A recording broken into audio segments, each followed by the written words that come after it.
लोग पढ़े लिखे शिक्षित बेरोजगारों की संख्या बढ़ी है। पढ़ लिख के डिग्री होल्डर, अच्छे डिग्री होल्डर लोग बेरोजगार होंगे। लखनऊ से बड़ी खबर सामने आ रही है। समाजवादी पार्टी के राष्ट्रीय अध्यक्ष अखिलेश यादव ने 2027 विधानसभा चुनाव की तैयारियों में जुट गए हैं। पार्टी को बूथ स्तर पर मजबूत करने के लिए लगातार सपा मुख्यालय में फ्रंटल संगठनों के नेताओं और कार्यकर्ताओं से बैठक कर रहे हैं। वहीं सपा प्रमुख ने पीडीए यानी पिछड़ा, दलित और अल्पसंख्यक वर्गों के साथ हो रहे अत्याचारों के खिलाफ मजबूती से खड़े होने के निर्देश भी दिए हैं। इसी मुद्दे पर सपा के वरिष्ठ नेता एवं पूर्व एमएलसी राजपाल कश्यप ने हमारे संवाददाता समीर खान से बातचीत की। आइए देखते हैं आगे उन्होंने क्या कुछ कहा है। समाजवादी पार्टी के नेता पूर्व एमएलसी राजपाल कश्यप जी हमारे पास ज्यादा बात करने के लिए मौजूद है। सर, पीडीओ को लेकर अखिलेश यादव लगातार प्रेस कॉन्फ्रेंस कर रहे हैं, अपने सभी विंग को निर्देशित कर रहे हैं कि गांव-गांव, गली मोहल्ला जाएं और पीडीओ के साथ जो अत्याचार हो रहा है उसके साथ कंधे से कंधा मिला के खड़े हों, उनकी आवाज़ बने। साथ ही साथ उन्होंने एक आरोप ये भी लगाया कि भाजपा जो वोटर लिस्ट में गड़बड़ी कर रही है उसको लेकर भी आप लोग अभियान चलाने जा रहे हैं। सर, क्या है रणनीति समाजवादी पार्टी की इस बार? देखिए, बीजेपी जब से सत्ता में आई है, चुन चुन के पीडीए के लोगों को परेशान किया जा रहा है। पीडीए के खिलाफ नीतियां बनाई जा रही, कार्यक्रम बनाए जा रहे हैं और इस लोकतंत्र को ख़त्म जैसा करके तानाशाही जैसा रवैया अपनाया जा रहा है सरकार का। आज कोई किसी की सुनने वाला नहीं, थाना तहसील में कोई सुनने वाला नहीं, लूट मची है हर जगह। और दूसरी बात, बेईमानी, भ्रष्टाचार के सारे रिकॉर्ड टूट गए। सरकारी नौकरियां ख़त्म कर रहे हैं, आरक्षण ख़त्म कर रहे हैं। जब सरकारी नौकरी नहीं होगी तो आरक्षण क्या होगा? सरकारी नौकरियां ख़त्म कर रहे हैं, आरक्षण ख़त्म कर रहे हैं, भर्तियां एक भी ठीक से करा नहीं पाए। लगभग कई दर्जन भर्तियां तो इनके पेपर लीक हो गए, एक भी परीक्षा नहीं करा पाए। यूपी में एक कोई अच्छा हॉस्पिटल नहीं बना पाए जहां लोग इलाज के लिए जाएं। और आज चौतरफा महंगाई बढ़ी हुई है, बेरोजगारी बढ़ी हुई है। लोग पढ़े लिखे शिक्षित बेरोजगारों की संख्या बढ़ी है। पढ़ लिख के डिग्री होल्डर, अच्छे डिग्री होल्डर लोग बेरोजगार घूम रहे हैं। और या नौकरी मिल रही तो आउटसोर्स मिल रही, 10-5 हज़ार की नौकरी करने के लिए लोग मजबूर हो रहे हैं। 2 वक्त की रोटी चला पाना लोगों के लिए ख़त्म, मतलब कष्टकारी हो रहा है। और साथ ही साथ में बिजनेस व्यापार भी पूरी तरह से चौपट हो गया। मल्टीनेशनल बड़ी बड़ी कंपनियां आके बिजनेस व्यापार को भी चौपट कर दिया। छोटे व्यापारी सब खत्म हो रहे हैं और छोटा व्यापार खत्म हो रहा है, ठेकेदार खत्म हो रहे हैं, बड़े बड़े ठेकेदार आ रहे हैं। उत्तर प्रदेश में सब गुजरात के ठेकेदार आ रहे हैं, वो काम कर रहे हैं। यहाँ का ठेकेदार मेट बन गया है। तो सब अर्थव्यवस्था पे भी चौतरफा हमला। पूंजी कुछ चंद लोगों में सिमटती चली जा रही, आम लोगों तक उसकी पहुंच नहीं हो रही। तो ये सब समस्याएं हैं और कानून व्यवस्था तो कुछ है ही नहीं। लूट, डकैती, हत्या लगातार हो रही है। योगी जी लगातार दम भर गए हैं कि अपराधी प्रदेश छोड़ गए। कोई दिन आप किसी ज़िले में पता कर लीजिए, कहीं न कहीं हत्या, लूट, डकैती हो रही है, दिन दहाड़े हो रही है। तो कोई तो व्यवस्था नहीं है। उत्तर प्रदेश तो जंगल राज की भेंट चढ़ गया। और अब लोगों को उम्मीद है कि अखिलेश यादव जी आएंगे तभी इस प्रदेश को संभालेंगे, तभी इस प्रदेश को तरक्की के रास्ते और खुशहाली के रास्ते। और उन्होंने मौका मिला तो उन्होंने करके भी दिखाया है समाजवादियों ने। और हॉस्पिटल हों और सड़कें हों, यूनिवर्सिटियां हों, नौकरियां हों, रोजी रोजगार हो, सब दे के, बिजली से लेके कारखाने से लेके सब लगाने का काम किया। जो आज बिजली आ रही है वो माननीय नेताजी और अखिलेश यादव की देन है, जो कारखाने लगाए थे जिसकी वजह से बिजली आ रही है। सर, गृह मंत्री कुछ दिन पहले राजधानी लखनऊ आए थे। भरे मन से उन्होंने नियुक्तियां बांटी, युवाओं को पुलिस भर्ती की। उसके बाद केशव प्रसाद मौर्य जो डिप्टी सीएम उत्तर प्रदेश आए, उन्होंने एक ऐसी बात कही कि उन्होंने कहा पूर्व की सरकारों में जो नियुक्ति मिलती थी वो चिट्ठी के माध्यम से मिलती थी और विशेष लोगों को दी जाती थी। उसमें नियुक्ति पत्र अपने विशेष लोगों को दी जाती थी, उसके लिए नाम पहले से जाते थे। इस तरीके के उन्होंने बहुत आरोप लगाए हैं विपक्ष पे। देखिए, उनके पास आरोप लगाने के अलावा कुछ नहीं है। यही पुलिस भर्ती कितनी बार पेपर लीक हुआ, कितनी बार लोग परेशान हुए, हाँ। और करोड़ों रुपए, अरबों रुपए लोगों के लॉस हुए परीक्षार्थियों का। और ये क्या बताते हैं, ये एक सिपाही के भर्ती का तक का तो सर्टिफिकेट बांटने गृह मंत्री आ रहे हैं। आप शर्म करो।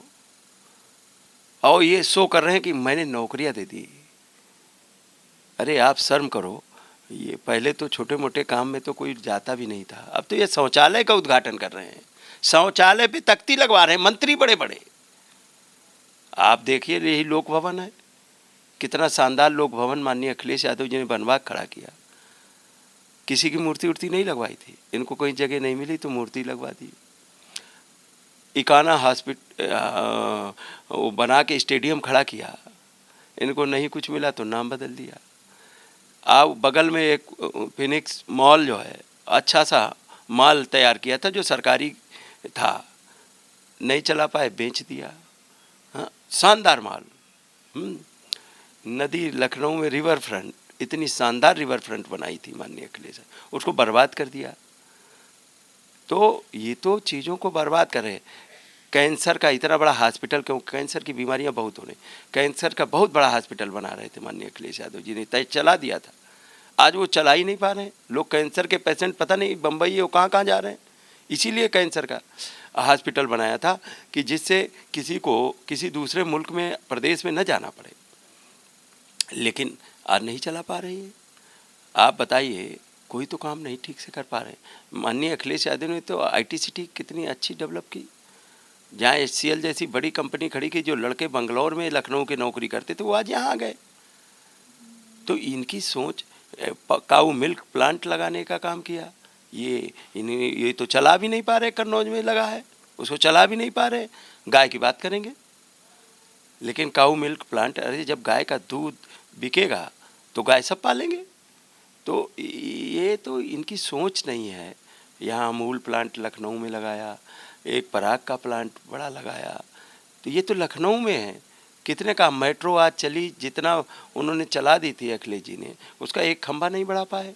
और जितने शहरों में माननीय अखिलेश यादव जी ने नक्शा पास करके और इनकी शुरुआत कर दी थी, उद्घाटन कर दिया था या शिलान्यास कर दिया, उसके अलावा कौन सा चला दिया? सर, आपने मेट्रो की बात करी, प्रधानमंत्री अभी कुछ दिन पहले कानपुर आए थे, उन्होंने अंडरपास मेट्रो का शिलान्यास किया है, मेट्रो की सौगात देके गए प्रधानमंत्री को। प्रधानमंत्री जी ने अगर मेट्रो चलाने का वो लिया है कि श्रेय, तो बनारस में क्यों नहीं चला देते? बनारस तो उनका संसदीय क्षेत्र है, और जितनी जगह माननीय अखिलेश यादव जी ने ही उसका शिलान्यास किया था।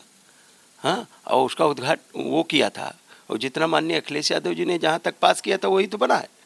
आप नोएडा में बना हो, ग्रेटर नोएडा में बना हो, गाजियाबाद में बना हो, तो ये माननीय जी के नेता अखिलेश जी ने ही तो जहाँ जहाँ किया। इन्होंने कौन से, ये बनारस में चला देंगे तब हम मानेंगे इनका, योगी जी गोरखपुर में चला देंगे तब हम मानेंगे। हाँ, तो ये है, इनके पास कोई चीज़ नहीं है, कुछ नहीं है, और जनता भी परेशान है। और जनता अब बहुत ही परेशान है, सब वर्ग परेशान है, सभी वर्ग परेशान है। और इसीलिए माननीय अखिलेश यादव जी ने PDA का गठन किया। जो पीड़ित दुखी है वो सब लोग इकट्ठा हो जाओ, और PDA ही NDA को हटाएगा। ये बता दिया 24 में इनको बैसाखी पे लाने का काम किया है, और 27 में ये वेंटिलेटर पे चले जाएंगे। एक आखिरी सवाल, इंडिया गठबंधन में क्या कुछ अंदर खेमे गड़बड़ चल रहा है? क्योंकि लगातार कांग्रेस के सांसद समाजवादी पार्टी पे एलिगेशन लगा रहे हैं, लगातार मुस्लिम वोटरों को लेके बोल रहे हैं। सर, क्या लग रहा है, क्या वो भारतीय जनता पार्टी के शब्द बोल रहे हैं, या कांग्रेस के कहने पर बोल रहे हैं, या ये उनके खुद के शब्द हैं? क्यों इंडिया गठबंधन इस तरीके से 24 में बढ़त हासिल किया, और 27 का चुनाव करीब है, और बिहार में भी चुनाव होना है। हमारे नेता माननीय अखिलेश यादव जी लगातार प्रयास कर रहे हैं किस तरीके से इस आताताई सरकार को हटाया जाए।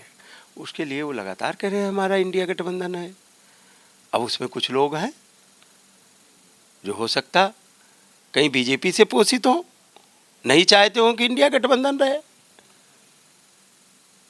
नहीं तो हर वो व्यक्ति, आम गांव, गरीब, किसान, मजदूर, पिछड़ा, दलित, अल्पसंख्यक, आदिवासी, सभी वर्ग चाहते हैं कि BJP हटे और सब एकजुट रहें। कुछ हो सकता कोई ताकतें ऐसी हों जो BJP से पोषित हो, जो नहीं चाहती हों, तो उनकी बात छोड़िए। अब जब नेता हमारे माननीय अखिलेश यादव जी कह रहे हैं और अगर कोई इंडिया गठबंधन में और कोई बात करनी हो तो राहुल गांधी जी कहेंगे।